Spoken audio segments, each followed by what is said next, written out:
지금도 you're on my mind all the time. I wanna tell you but I'm super shy, super shy. Assalamualaikum warahmatullahi wabarakatuh. Dumateng Ibu Kepala Sekolah SMA 5 Kota Tegal, dumateng Bapak lan Ibu Guru SMA 5 Kota Tegal, lan dumateng rencang sedaya ingkang kula tresnani. Langkung rumiyin sumangga kula nderekaken nepangaken asma kula Aida Putri Briani minangka wakil siswa SMA 5 Kota Tegal ing adicara punika.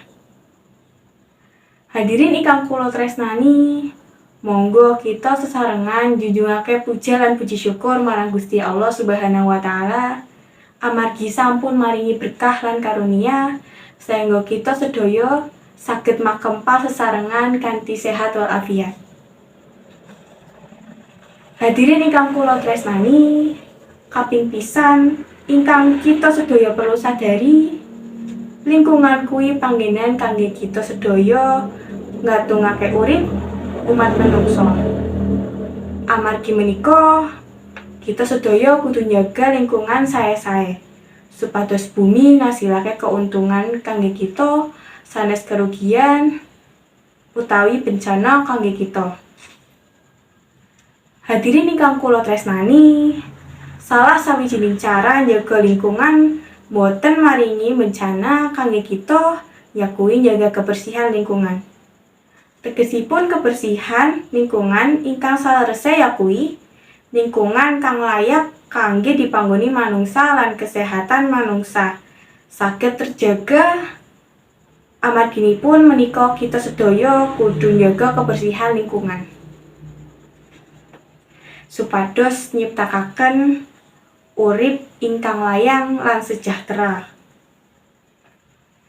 Hadirin ingkang kula tresnani, njaga kebersihan iku cara kang becik kangge nyegah penyakit-penyakit ingkang ngintai ing musim udan kaya nek saniki.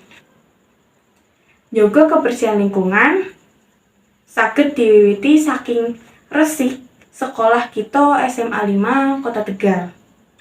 Menawi sekolah kita resik, tiyang sanesipun boten sungkan kangge nyontoh kebiasaan becik kita sedaya.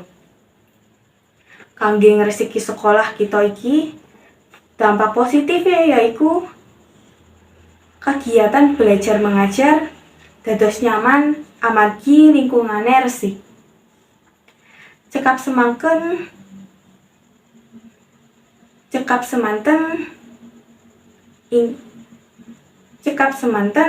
ingkang kula aturaken mbok bilih wonten klenta-klentunipun kula nyuwun pangapunten.